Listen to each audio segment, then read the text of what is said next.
All right, part 6 of From His Partner to His Prey. So, Tyler decided that he was gonna join the military. He went into the military. By that time, I was about 4 months pregnant, I think, 3 or 4 months pregnant. And I was due in November. So Tyler goes away and we're writing letters and we're missing each other, and it's just like, oh my gosh, I hate being away from you. It's all of the things, okay? All of the things. And I'm just head over heels. I'm pregnant, I'm excited. I'm looking forward to it. And Tyler's gone.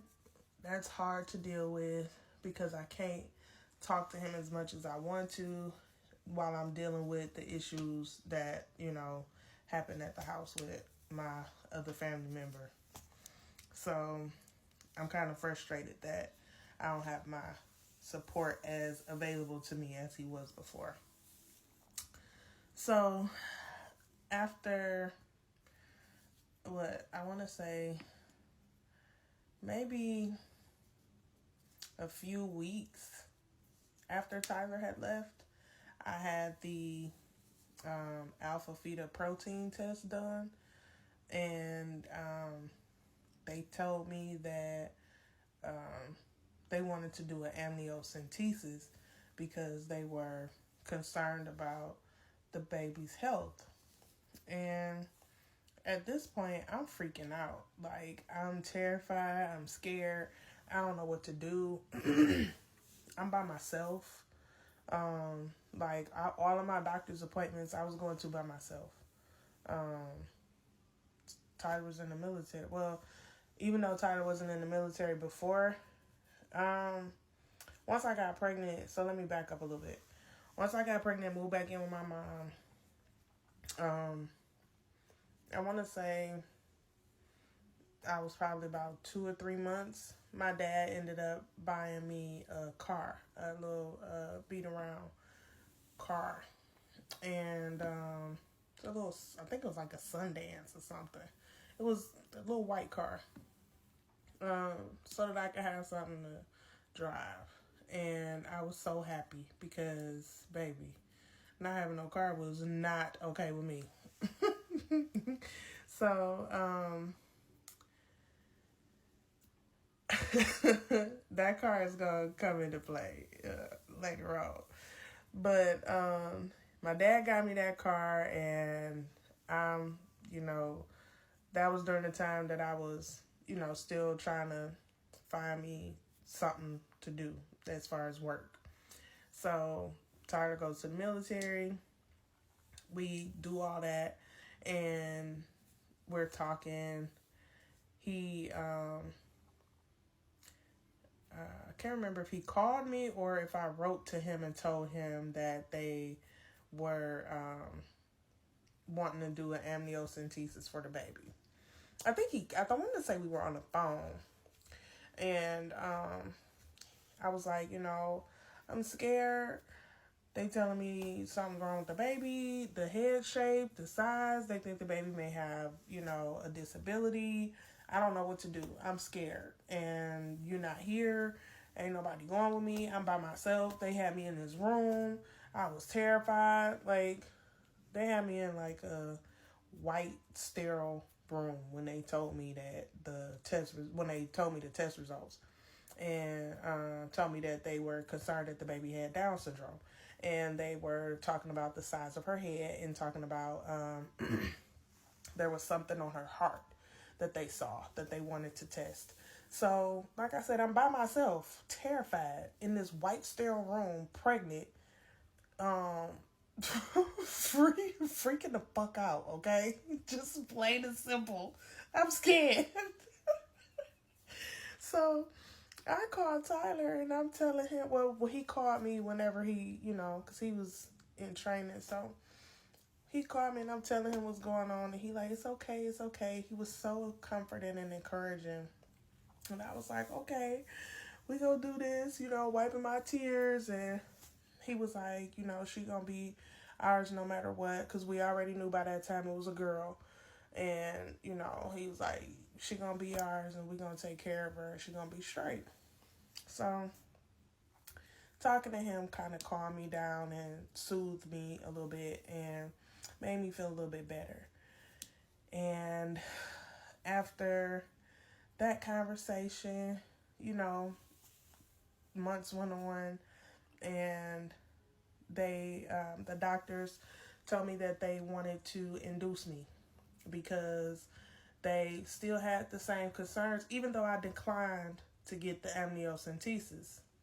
Because when I found out that having the amniocentesis could cause like early labor and you could have like, you could lose your baby, I was like, man, kiss my ass. I'm not about to do that. You stupid. So, I was like, no, I'm not doing that. And then, like I said, Tyler calmed me down a lot and made me feel a lot better about my decision to not have one. And like I said, months went on, and the doctors came and said, like, okay, well, we're concerned, the head shape the size is still, a point of, concern for us, as well as this little spot on the heart. So we want to get the baby out. We want to control the labor so that the baby does not get stressed. We want to have you in the hospital already so that we can watch you and monitor you and make sure that everything's good with the baby. So I told Tyler what was going on, and I let him know that they were going to induce me. I told him the dates, and he had the leave available to take.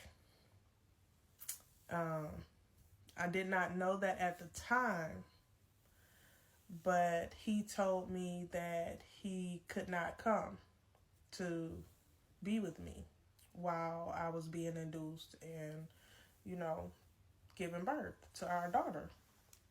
And I was like devastated, to say the least. I was crushed. Like, what you mean you can't be here? Like, I know the military is not that cold and heartless to the point where they won't let you come see your baby being born. Like, bruh, come on, son. So I was like, okay,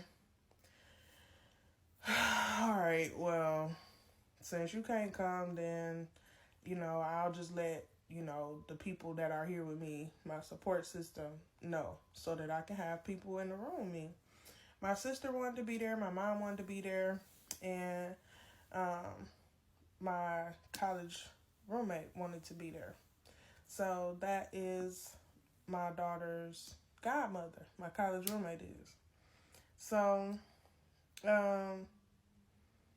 Tyler was on the phone with me. I ended up getting induced. They put me on Pitocin to start the contractions, and they gave me, I think, some IV medication one time, but after that, it was really just so that I could sleep, but after that, they didn't really give me anything. Tyler was on the phone, and he was on the phone, I think, a few minutes before I gave birth, and then we ended up calling him back after I gave birth to the baby, and they took her to check her out and make sure she was good. She ended up being diagnosed with Down syndrome. That was confirmed at birth, and her other the other areas of concern, they were cleared. She was good. So part 7